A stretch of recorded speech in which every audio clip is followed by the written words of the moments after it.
पहला क्वेश्चन बोल रहा है कि हाल ही में किस राज्य केंद्र शासित प्रदेश में आयुष्मान भारत प्रधानमंत्री जन आरोग्य योजना सेहत योजना का शुभारंभ किया गया। तो ये हो जाएगा ऑप्शन बी जम्मू कश्मीर से।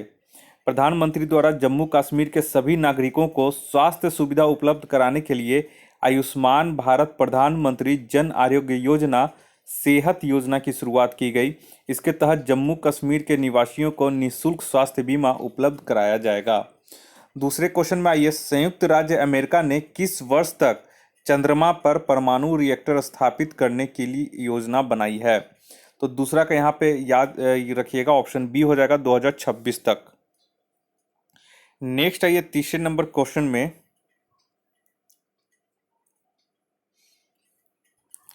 तीसरा नंबर क्वेश्चन बोला, हाल ही में योवरी मुसेवेनी किस अफ्रीकी देश के पुनः राष्ट्रपति नियुक्त किए गए। तो तीसरा का हो जाएगा ऑप्शन सी युगांडा के, और ये छठे कार्यकाल के लिए नियुक्त किए गए हैं। सातवां, ये वैक्सीन मैत्री पहल की शुरुआत हाल ही में किस देश के द्वारा की गई। तो इसका हो जाएगा ऑप्शन ए भारत के द्वारा। अपने पड़ोसी देशों को कोविड-19 के टीके उपलब्ध कराने के लिए भारत सरकार के द्वारा वैक्सीन मैत्री पहल की शुरुआत की गई। पांचवा में आइए, सोमा मंडल हाल ही में किस भारतीय महारत्न कंपनी के अध्यक्ष नियुक्त की गई हैं। तो पांचवा का यहाँ पे हो जाएगा ऑप्शन से ए सेल, यानी कि steel authority of India limited की, और ये पहली महिला अध्यक्ष के रूप में 1 जनवरी को पदभार ग्रहण किया है। नेक्स्ट आइए 6 नंबर में। 6 बोल रहा है, ट्रांसपेरेंसी इंटरनेशनल द्वारा जारी भ्रष्टाचार धारणा सूचकांक 2020 में भारत को कौन सा स्थान प्राप्त हुआ है।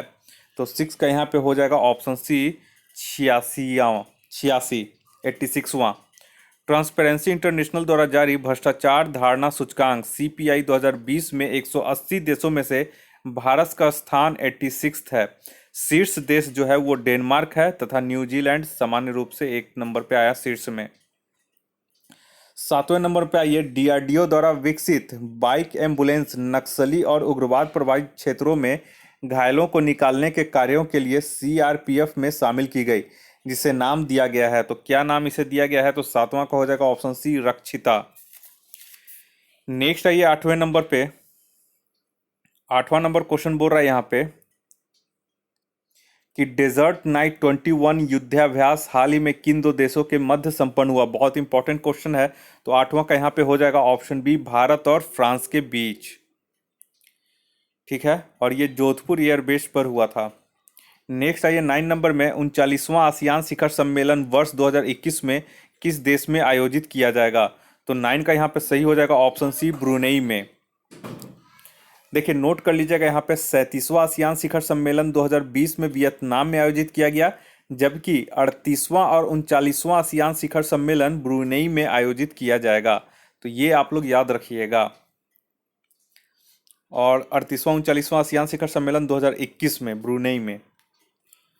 10 नंबर में आइए, 10 बोल रहा है, आर्थिक समीक्षा 2020-21 के अनुसार चालू वित्त वर्ष में भारत की GDP में वृद्धि दर कितना रहने का अनुमान लगाया गया है। तो 10 का यहाँ पे हो जाएगा सी आर्थिक सर्वे -7.7%, यानी कि इसमें जो है 7.7% की गिरावट आ सकती है, वही इसमें बताया गया है। नेक्स्ट है ये 11 नंबर में, केंद्रीय बजट 2021-22 में बीमा क्षेत्र में FDI को 49% से बढ़ाकर कितने प्रतिशत करने का प्रस्ताव रखा है। तो 11 का हो जाएगा ऑप्शन सी 74%, और जिसे हाल ही में संसद से भी पारित कर दिया गया है। नेक्स्ट है ये 12 नंबर में, 12 बोल रहा है, माइकल ह्यूटन, हार्वे जे ऑल्टर तथा चार्ल्स एम राइस को किस विशेष कार्य के लिए वर्ष 2020 में नोबेल पुरस्कार दिया गया है। तो 12 का यहाँ पे हो जाएगा ऑप्शन बी हेपेटाइटिस C के वायरस के खोज के लिए चिकित्सा के क्षेत्र में। नेक्स्ट आइए 13 नंबर में, 13 बोल रहा है, निम्नलिखित में से किस फिल्म को 92वां ऑस्कर पुरस्कार 2020 प्रदान किया गया है। तो ये इंपॉर्टेंट है। तो 13 का हो जाएगा ऑप्शन सी पैरासाइट दक्षिण कोरियाई मूवी है, और सर्वश्रेष्ठ अभिनेता का पुरस्कार जोकिन फिनिक्स को दिया गया है, ये था जोकर के लिए, और सर्वश्रेष्ठ अभिनेत्री जो है वो रेनी जेलवेगर को मिला है। नेक्स्ट है ये 14 नंबर में, 14 बोरा शीतकालीन ओलंपिक 2022 का शुभंकर किसे चुना गया है। तो 14 का यहाँ पे सही हो जाएगा option D, Bing Dwen Dwen को। शुभंकर बिंग ड्वेन ड्वेन एक मोटा विशाल पांडा है जो बर्फ का सूट पहने हुए है, जिसे बीजिंग में आयोजित होने वाले शीतकालीन ओलंपिक खेल 2022 के लिए आधिकारिक शुभंकर के रूप में चुना गया है। नेक्स्ट है ये 15 नंबर में, वर्ष 2019 का 55वां ज्ञानपीठ पुरस्कार किसे प्रदान किया गया? तो 15 का हो जाएगा ऑप्शन सी, अकिथम अचितम नंबूदरी को। प्रख्यात प्रख्यात मलायाली कवि अकिथम अचितम नंबूदरी को 55वें ज्ञानपीठ पुरस्कार से सम्मानित किया गया। उनका चयन साल 2019 के ज्ञानपीठ पुरस्कार के लिए किया गया है। नेक्स्ट है ये 16 नंबर में, 16 बोरा यूएस ओपन 2020 के पुरुष एकल का खिताब किसने जीता है? तो देखिए ये सब एग्जाम में बहुत पूछता है, ठीक है, तो करंट भी है और बहुत इंपॉर्टेंट टॉपिक भी है। तो 16 का यहाँ पे हो जाएगा ऑप्शन डी, डोमिनिक थिएम ने। देखिए यूएस ओपन 2020 में पुरुष एकल विजेता डोमिनिक थिएम है और महिला एकल विजेता जो है वो है नाओमी ओसाका। 17 नंबर आइए, 15वां पुरुष हॉकी विश्व कप का आयोजन वर्ष 2023 में किस देश में किया जाएगा? तो ये हो जाएगा ऑप्शन बी, भारत में। नेक्स्ट है ये 18 नंबर, बहुत इंपॉर्टेंट क्वेश्चन है, रानी रामपाल का संबंध किस खेल से है? तो इसका ऑप्शन बी हो जाएगा हॉकी से, बहुत चर्चा में रही हैं। देखिए 18 का जो है, रानी रामपाल भारत की एक हॉकी खिलाड़ी हैं, वे भारतीय हॉकी की रानी कहलाती हैं। 2010 में आयोजित विश्व कप में भाग लेने वाली भारतीय हॉकी टीम की वे सबसे कम उम्र की खिलाड़ी थी और यह भारतीय महिला हॉकी टीम की कप्तान है। वर्ष 2020 में इन्हें राजीव गांधी खेल रत्न पुरस्कार से भी सम्मानित किया गया। 19 नंबर में आइए, हाल ही में किस राज्य सरकार के द्वारा जेल पर्यटन पहल की शुरुआत की गई है? तो 19 का इसमें हो जाएगा ऑप्शन ए, महाराष्ट्र के द्वारा। महाराष्ट्र सरकार ने पुणे की यरवदा जेल से जेल पर्यटन की शुरुआत की है। यह पहल राज्य में ऐतिहासिक जेलों को देखने के लिए लोगों को सुविधा प्रदान करने के उद्देश्य से शुरू किया गया है। नेक्स्ट है ये 20 नंबर में, 20 बोरा लव जिहाद की घटनाओं पर अंकुश लगाने के लिए हाल ही में किस राज्य सरकार ने धार्मिक स्वतंत्रता विधेयक 2020 पारित किया है? तो 20 का यहाँ पे हो जाएगा ऑप्शन बी, मध्य प्रदेश ने। और अगर इस विधेयक के प्रावधानों के अंतर्गत किसी महिला के धर्म को जबरन परिवर्तित करने की सजा 10 वर्ष और कम से कम 50,000 रुपये जुर्माना तय किया गया है। नेक्स्ट है 21 नंबर, हाल ही में प्रकाशित पुस्तक अनफिनिश्ड अ मेमोयर के किस अभिनेता अभिनेत्री की कृति है? तो 21 का यहाँ पे हो जाएगा ऑप्शन बी, प्रियंका चोपड़ा का। नेक्स्ट आइए 22 नंबर में, 22 बोरा हाल ही में भारत के किस शहर में देश का पहला मास गार्डन विकसित किया गया है? तो 22 के यहाँ पे हो जाएगा ऑप्शन ए, नैनीताल। उत्तराखंड में नैनीताल जिले के खुरपाताल में भारत का पहला मॉस गार्डन विकसित किया गया है। मॉस एक तरह की काई होती है जो दीवारों और पेड़ों पर हरे रंग की दिखाई देती है। इसका औषधि में बहुतायत में इस्तेमाल किया जाता है। 23 नंबर में आइए, नवंबर 2020 में भारत की अपनी तरह की पहली सौर ऊर्जा से चलने वाली छोटी ट्रेन का शुभारंभ किस राज्य में किया गया है? तो 23 का यहाँ पे हो जाएगा ऑप्शन ए, केरल में। नेक्स्ट आइए 24 नंबर में, 24 बोरा वर्ष 2020 में विश्व मानवाधिकार दिवस किस थीम विषय के साथ मनाया गया? तो बहुत इंपॉर्टेंट क्वेश्चन है। तो 24 का हो जाएगा option B, recover better stand up for human rights. ठीक है, और ये कब मनाया जाता है विश्व मानवाधिकार दिवस? तो याद रखिएगा ये 10 दिसंबर को मनाया जाता है और सबसे पहले जो विश्व मानवाधिकार दिवस मनाया गया था वो 10 दिसंबर 1948 को संयुक्त राष्ट्र ने मानवाधिकारों को अपनाने की घोषणा की थी और इसी समय से ये 10 दिसंबर को मनाया जाता है। 25 नंबर में ये वर्तमान में बिहार के उप मुख्यमंत्री हैं, तो कौन है? तो 25 का यहाँ पे देख लीजिए, वर्तमान में बोल रहा है तो वर्तमान में 2 लोग हैं, ऑप्शन डी हो जाएगा, बी तथा सी दोनों, सुशील कुमार मोदी और रेणु देवी। ठीक है, सॉरी वर्तमान में पूछ रहा है तो यहाँ पे आप लोग ध्यान में रखिएगा, 25 का जो हो जाएगा ऑप्शन डी हो जाएगा, ताराकिशोर प्रसाद और रेणु देवी, ये दोनों। ठीक है, तो 25 का बी और सी दोनों हो जाएगा। नेक्स्ट आइए 26 नंबर में, 26 बोरा हड़प्पा सभ्यता थी, तो 26 का हो जाएगा ऑप्शन डी यहाँ पे। ठीक है एक मिनट यहाँ पे देख लीजिएगा थोड़ा सा, 26 का जो सही आंसर हो जाएगा ऑप्शन डी हो जाएगा, कांस्य युगीन सभ्यता। हड़प्पा सभ्यता या सिंधु घाटी सभ्यता कांस्य युगीन सभ्यता थी और रेडियो कार्बन पत्ती के आधार पर इसका काल निर्धारण 2300 ईसा पूर्व से 1750 ईसा पूर्व के बीच किया गया है। 27 नंबर आइए, ऋग्वेद का 9वां मंडल किसे समर्पित है? तो ये हो जाएगा ऑप्शन सी, सोम को। और गायत्री मंत्र ऋग्वेद के तीसरे मंडल में है। दोनों ध्यान दीजिएगा, ऋग्वेद का 9वां मंडल सोम को समर्पित है और गायत्री मंत्र जो है वो ऋग्वेद के तीसरे मंडल में है। विश्वामित्र जो है इसके लेखक हैं, मतलब इसे लिखे थे। 28 नंबर में आइए, द्वितीय जैन संगीति कहाँ आयोजित की गई थी? तो 28 का यहाँ पे हो जाएगा ऑप्शन डी, वल्लभी में। द्वितीय जैन संगीति वल्लभी में 512 ईस्वी में देवार्दी क्षमाश्रवण की अध्यक्षता में आयोजित की गई थी। नेक्स्ट आइए 29 नंबर में, बोरा मगध साम्राज्य के किस शासक को श्रेणी के नाम से जाना जाता है? तो ये हो जाएगा ऑप्शन ए, बिंबिसार। ठीक है, और वह जो थे बिंबिसार जो थे हर्यक वंश का शासक था और इसने गिरिवर्ज या राजगिरी को मगध साम्राज्य की राजधानी बनाया था और यह जो थे वो बुद्ध के समकालीन थे बिंबिसार। 30 नंबर बोल रहा है, सत्सहसारिका सूत्र की रचना निम्नलिखित में से किसने की थी? तो ये हो जाएगा ऑप्शन बी, नागार्जुन ने, और ये कनिष्क के दरबार में रहते थे। नेक्स्ट आइए 31 नंबर में, 31 बोला, दिल्ली सल्तनत के किस शासक ने सिजदा और पायबोस जैसी प्रथाएं शुरू की? तो 31 का हो जाएगा ऑप्शन बी, बलबन ने। बलबन ने अपनी उच्च स्थिति पर बल देने के लिए दरबार में सिजदा और पायबोस जैसी प्रथाएं शुरू की। अपना और अपने परिवार का सम्मान बढ़ाने के लिए उसने स्वयं को फिरदौसी के शहनामा में वर्णित अफरासियाब वंश से संबंधित बताया था। 32 नंबर में आइए, राजस्व प्रणाली में सुधार हेतु दीवान मुस्तखराज की स्थापना किसके द्वारा की गई? तो 32 का यहाँ पे हो जाएगा ऑप्शन बी, अलाउद्दीन खिलजी के द्वारा। राजस्व प्रणाली में सुधार हेतु दीवान मुस्तखराज नामक नए विभाग की स्थापना की गई थी। नेक्स्ट आइए 33 नंबर में, 33 बोला, तैमूर के आक्रमण के समय दिल्ली सल्तनत का शासक कौन था? तो 33 का हो जाएगा ऑप्शन बी, नसरुद्दीन मोहम्मद। तैमूर ने 1398 ईस्वी में दिल्ली सल्तनत पर आक्रमण किया था। उस समय दिल्ली का शासक नसरुद्दीन महमूद था और तैमूर जो था वो समरकंद का शासक था। 34 नंबर आइए, कश्मीर के कारकोट वंश की स्थापना किसने की थी? तो 34 का हो जाएगा ऑप्शन ए, दुर्लभ वर्धन ने। कश्मीर के कारकोट वंश की स्थापना दुर्लभ वर्धन ने की थी।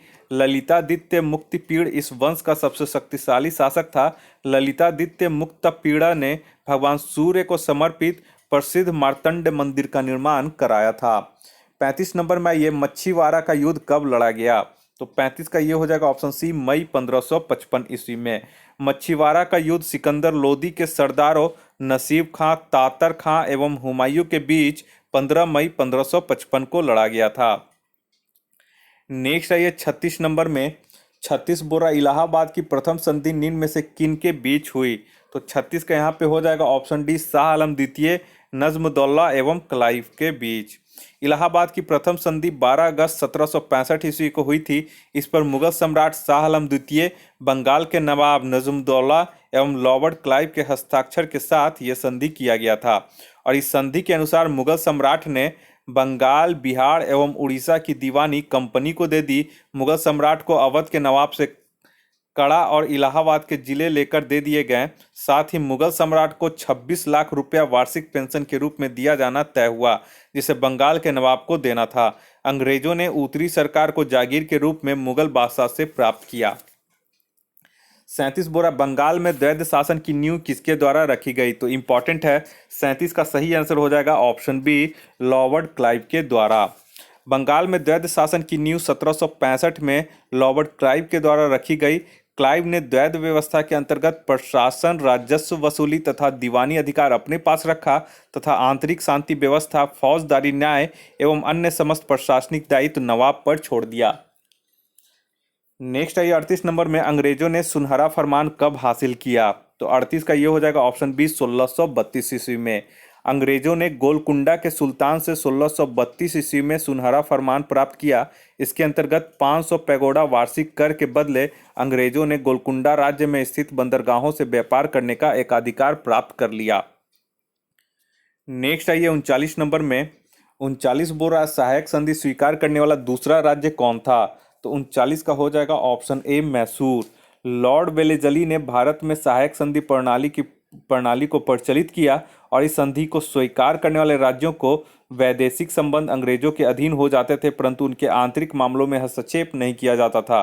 सहायक संधि स्वीकार करने वाले राज्य को अपनी राजधानी में एक अंग्रेजी रेजिमेंट को रखना होता था। हैदराबाद सबसे पहले इस संधि को, सहायक संधि को स्वीकार करने वाला पहला जो राज्य था वो था हैदराबाद, जिसने 1798 में इसे स्वीकार किया। और दूसरा राज्य मैसूर था, 1799 में ये स्वीकार किया। 40 नंबर आइए, इंडिया लीग की स्थापना निम्न में से किनके द्वारा की गई? तो 40 के यहाँ पे हो जाएगा ऑप्शन बी, शिशिर कुमार घोष के द्वारा। इंडिया लीग की स्थापना 1875 ईस्वी में कोलकाता में शिशिर कुमार घोष के द्वारा की गई। नेक्स्ट आइए 41 नंबर में, 41 बोल रहा है थियोसॉफिकल सोसाइटी की स्थापना कब की गई? तो 41 का यहाँ पे हो जाएगा ऑप्शन सी, 1875 ईस्वी में। थियोसॉफिकल सोसाइटी की स्थापना 1875 ईस्वी में न्यूयॉर्क में मैडम ब्लावत्स्की तथा कर्नल हेनरी ऑलकॉट ने की थी। भारत में इसका मुख्यालय 1882 में अडयार मद्रास में बनाया गया।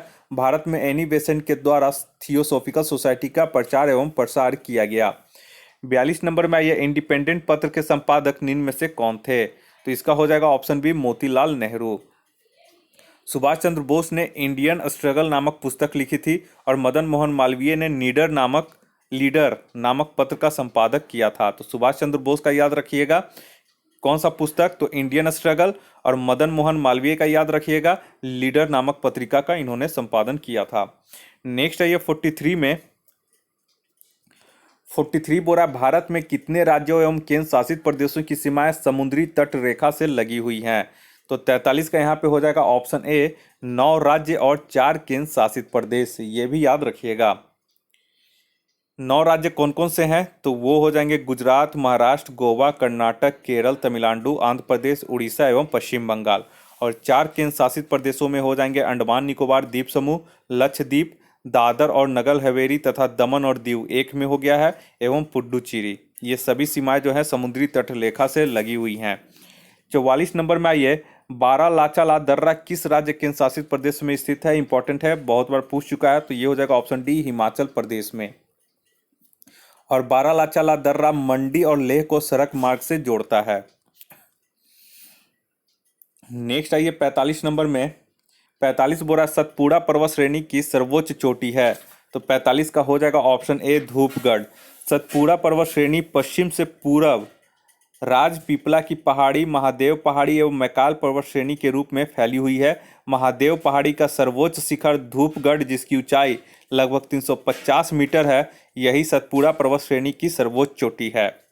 46 नंबर में ये जवाहर सागर परियोजना निम्नलिखित में से किस नदी पर स्थित है? तो ये हो जाएगा ऑप्शन ए, चंबल नदी पर। गांधी सागर परियोजना एवं जवाहर सागर परियोजना दोनों जो है वो चंबल नदी पर है, स्थित है। 47 नंबर में ये रिहंद किस नदी की सहायक नदी है? इंपॉर्टेंट क्वेश्चन है। तो 47 का हो जाएगा ऑप्शन डी, सोन नदी का। देखिए, रिहंद, उत्तरी कोयल, जोहिला, गोपद एवं कन्हर, ये सब सोन नदी की सहायक नदियां हैं।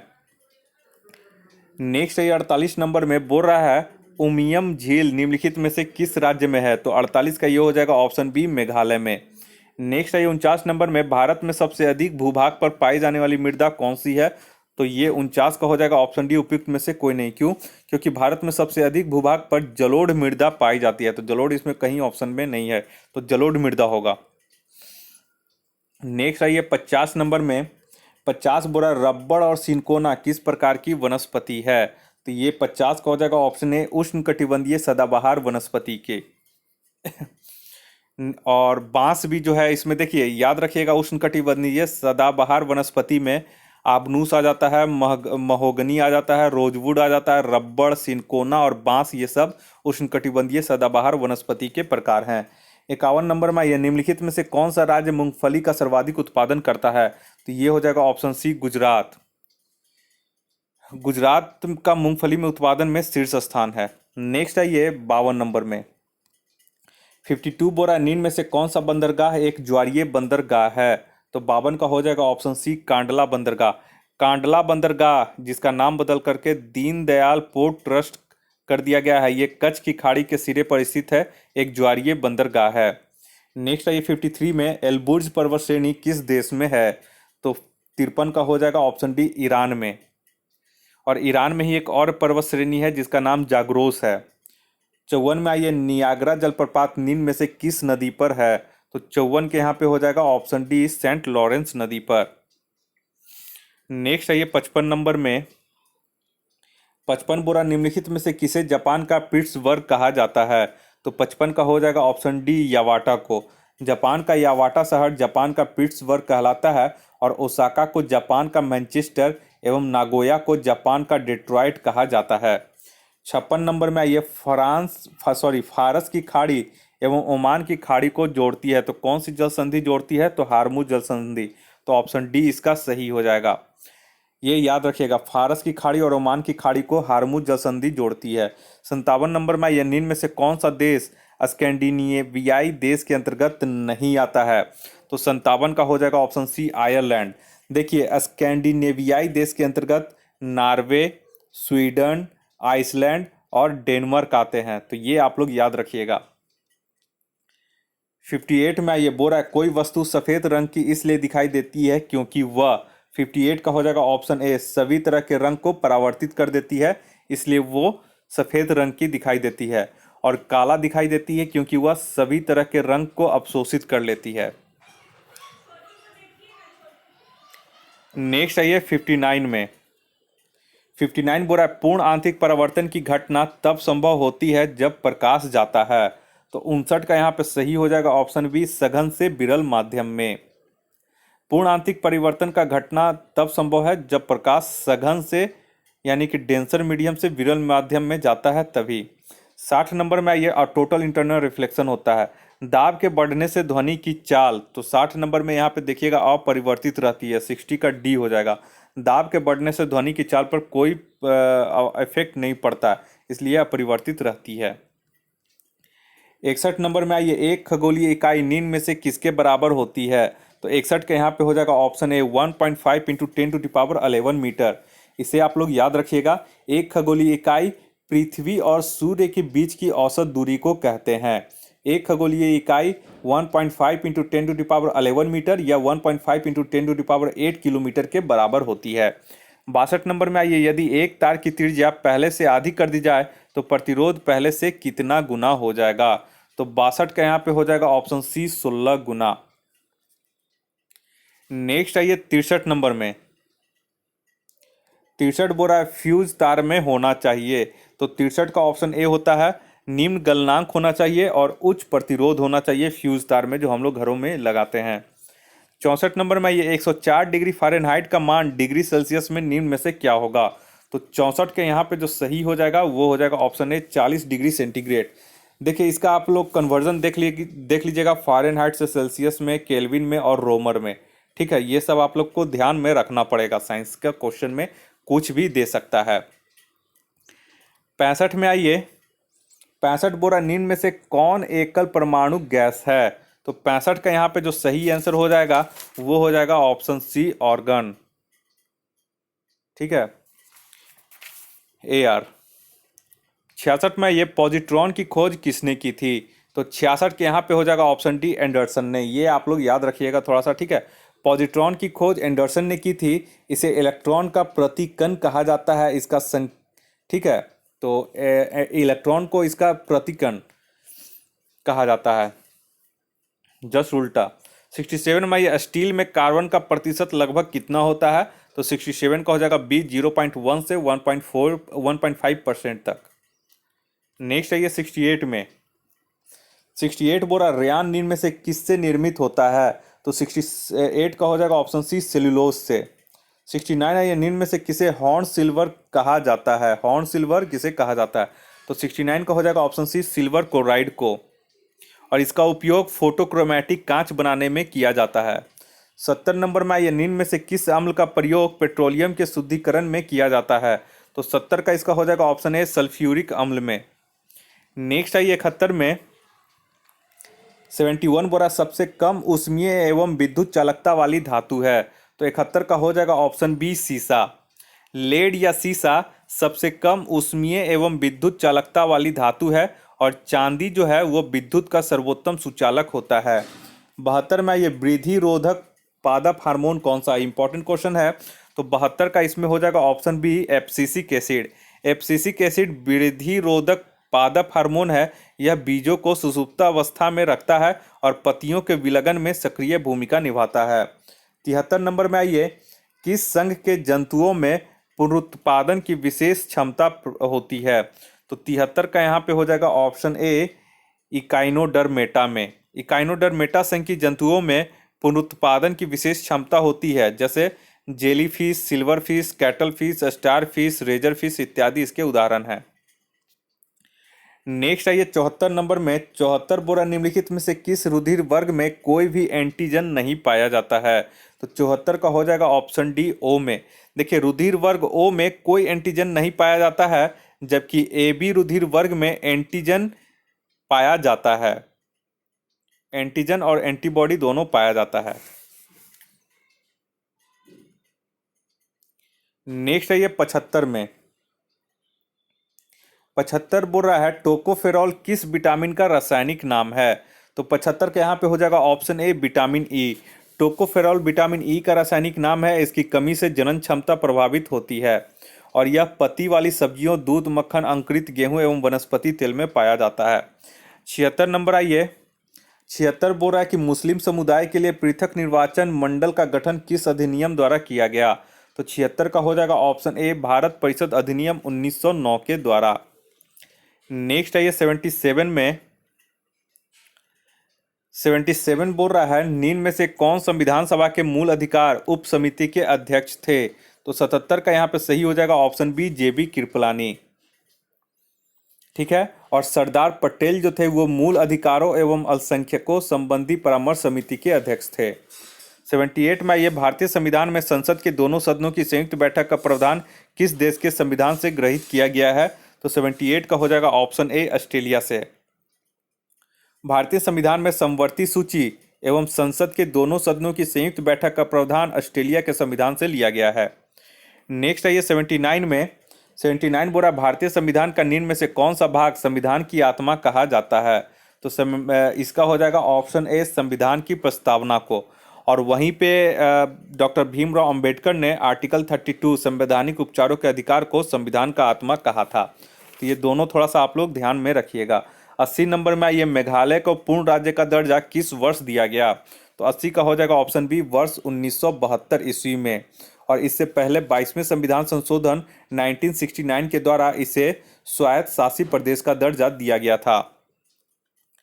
नेक्स्ट है 81 नंबर में, 81 बोल रहा है कि भारतीय संविधान के किस अनुच्छेद में यह उल्लेख किया गया है कि भारत के प्रत्येक नागरिक को अपनी विशिष्ट भाषा, लिपि एवं संस्कृति को बनाए रखने का अधिकार होगा? तो 81 का ये है ऑप्शन सी, अनुच्छेद 29। नेक्स्ट है 82 में, 82 बोल रहा है कि भारत के राष्ट्रपति के निर्वाचक मंडल में शामिल होते हैं। तो 82 का यहाँ पे हो जाएगा ऑप्शन सी, 1 और 3, यानी कि संसद के दोनों सदनों के निर्वाचित सदस्य और राज्य की विधानसभाओं के निर्वाचित सदस्य, इसमें मनोनीत सदस्य शामिल नहीं होते हैं। 83 में आइए, 83 बोल रहा है कि वित्त आयोग के अध्यक्ष व सदस्यों की नियुक्ति किसके द्वारा की जाती है? तो 83 का ये हो जाएगा ऑप्शन बी, राष्ट्रपति के द्वारा। नेक्स्ट है ये 84 में, 84 बोल रहा है प्रत्येक 2 वर्ष बाद राज्यसभा के कितने सदस्य सेवानिवृत्त हो जाते हैं? तो ये सबको पता होगा, ऑप्शन ए हो जाएगा, 1/3। नेक्स्ट है ये 85 में, संसद के दोनों सदनों में से किसी विधेयक पर गतिरोध की स्थिति में दोनों सदनों की संयुक्त बैठक की अध्यक्षता किसके द्वारा की जाती है? तो ये बहुत बार हो चुका है क्वेश्चन। 85 का इसमें हो जाएगा ऑप्शन डी, क्योंकि ये ऑप्शन ही नहीं है, क्योंकि इसकी संयुक्त बैठक की अध्यक्षता लोकसभा अध्यक्ष करता है। नेक्स्ट है ये 86 में, 86 बोला निम्न में से कौन राज्यसभा में विपक्ष के पहले नेता थे? तो 86 का इसमें हो जाएगा ऑप्शन सी, श्याम नंदन मिश्रा। तो ये इंपॉर्टेंट है, ठीक है। श्याम नंदन मिश्रा राज्यसभा में विपक्ष के पहले नेता थे और लोकसभा में विपक्ष के पहले नेता राम सुभग सिंह थे। 87 में ये लोक उपक्रम समिति का गठन पहली बार किस वर्ष में किया गया? तो 87 का हो जाएगा ऑप्शन सी, वर्ष 1964 ईस्वी में कृष्ण मेनन समिति के सुझाव पर इसका गठन किया गया। और इस समिति में कुल 22 सदस्य होते हैं, जिसमें 15 सदस्य लोकसभा के एवं शेष सदस्य राज्यसभा के होते हैं। नेक्स्ट है 88 में, IUCN की स्थापना कब की गई? तो 88 का यहाँ पे हो जाएगा ऑप्शन सी, वर्ष 1948 में। IUCN यानी कि international union for conservation of nature की स्थापना अक्टूबर 1948 में की गई और यह विश्व का सबसे पुराना एवं सबसे बड़ा वैश्विक पर्यावरण नेटवर्क है। 89 में आइए, 89 बोरानीन में से कौन तृतीयक उपभोक्ता नहीं है? तो 89 का हो जाएगा ऑप्शन डी, भेड़िया जो है ये तृतीयक उपभोक्ता नहीं है। 90 नंबर में आइए, नमेरी नेशनल पार्क किस राज्य में है? ठीक है, नमेरी नेशनल पार्क किस राज्य में है? तो 90 का ये हो जाएगा असम में। और काजीरंगा, मानस, ओरांग एवं डिब्रू सैखाव नेशनल पार्क भी असम में स्थित है। 91 नंबर में आइए, निम्न में से किन वस्तुओं पर मांग और आपूर्ति का नियम लागू नहीं होता है? तो 91 का ये हो जाएगा ऑप्शन बी, गिफिन वस्तुएं पर। गिफिन वस्तुओं पर मांग और आपूर्ति का नियम लागू नहीं होता है, इनके मूल्य में वृद्धि से इनकी मांग बढ़ जाती है। 92 में आइए, 92 बोरा सांविधिक तरलता अनुपात के संबंध में निम्न में से क्या सही नहीं है? तो 92 का हो जाएगा ऑप्शन सी, इसे बैंक अनिवार्य रूप से नगद में RBI के पास रखते हैं, ये जो है ये सही नहीं है। नेक्स्ट आइए 93 में, 93 बोल रहा है कि फ्रेंच, एक मिनट, 93 बोल रहा है कि फ्रेंच गुयाना की राजधानी कहाँ है? तो 93 का इसका सही आंसर हो जाएगा ऑप्शन बी, कायने। फ्रेंच गुयाना की राजधानी कायने है। जॉर्ज टाउन गुयाना की एक मिनट, जॉर्ज टाउन गुयाना की, ठीक है, और पारामारिबो सूरीनाम की एवं क्विटो इक्वाडोर की राजधानी है। ठीक है, तो आप लोग याद रखिएगा, फ्रेंच गुयाना की राजधानी कायने है। जॉर्ज टाउन गुयाना की जो राजधानी है वो एक मिनट, हाँ यहाँ पे ध्यान दीजिएगा, फ्रेंच गुयाना की राजधानी हो जाएगा ऑप्शन आपका इसमें हो जाएगा ऑप्शन बी, कायने। ठीक है, और जॉर्ज टाउन की जो राजधानी है उसका राजधानी गुयाना हो जाएगी। और यहाँ पे पारामरीबो की जो राजधानी है वो सूरीनाम हो जाएगी। और क्विटो की राजधानी क्विटो जो है वो इक्वाडोर की राजधानी है। ठीक है, तो ये आप लोग ध्यान दीजिएगा, ये सब राजधानी है क्रमशः। 94 आइए, डन हिल कप निम्न में से किस खेल से संबंधित है? तो 94 का हो जाएगा ऑप्शन सी, गोल्फ से। देखिए, Walker cup, Dunhill cup, Ryder cup, circuit cup, ये सब जो है ये गोल्फ से संबंधित है। 95 नंबर में ये राष्ट्रमंडल खेलों की शुरुआत किस वर्ष हुई थी? तो ये था ऑप्शन ए, 1930 से। राष्ट्रमंडल खेलों की शुरुआत 1923 ईस्वी में हुई थी और पहली बार इसका आयोजन हैमिल्टन कनाडा में किया गया था, तो ये ध्यान रखिएगा। चलिए 5 क्वेश्चन जो मैथ्स है उसका हम लोग देख लेते हैं। मैथ्स का जो है उसका मैं डायरेक्ट आंसर बताऊंगा और जो इसका सॉल्यूशन है वो मैं PDF टेलीग्राम चैनल पे भेज दूंगा। सारे का लिंक जो है पूरे जो अभी तक मैंने 1 से 11 तक करवा दिया उस सारे का लिंक जो है डिस्क्रिप्शन बॉक्स में दे दूंगा और टेलीग्राम चैनल का भी लिंक मैं डिस्क्रिप्शन बॉक्स में दे दूंगा। नेक्स्ट है ये 96 का, देखिए जो मैथ्स है इसका सही आंसर हो जाएगा ऑप्शन सी, 128। 97 नंबर क्वेश्चन जो मैथ्स है इसका सही आंसर हो जाएगा ऑप्शन ए, 20%। नेक्स्ट है ये 98 नंबर जो मैथ्स है इसका सही आंसर हो जाएगा ऑप्शन डी, 22.25 दिन। और नेक्स्ट है ये 99 का, 99 का जो सही आंसर हो जाएगा वो हो जाएगा आपका ऑप्शन सी, 48 किलोमीटर प्रति घंटा। और इस टेस्ट का आखिरी क्वेश्चन 100 नंबर का जो मैथ्स का सॉल्यूशन हो जाएगा आंसर वो हो जाएगा ऑप्शन ए, 2068 वर्ग सेंटीमीटर। तो इस तरह से करके ये हमारा 11 नंबर सेट भी कंप्लीट हो गया है। जल्द ही मिलते हैं नेक्स्ट सेट में। अगर आपने हमारा चैनल सब्सक्राइब नहीं किया है तो जल्द से जल्द आप हमारे चैनल को सब्सक्राइब कर लें इसी तरह का वीडियो पाने के लिए। इस वीडियो को देखने के लिए आप लोग का बहुत बहुत शुक्रिया। आपका दिन मंगलमय हो। धन्यवाद।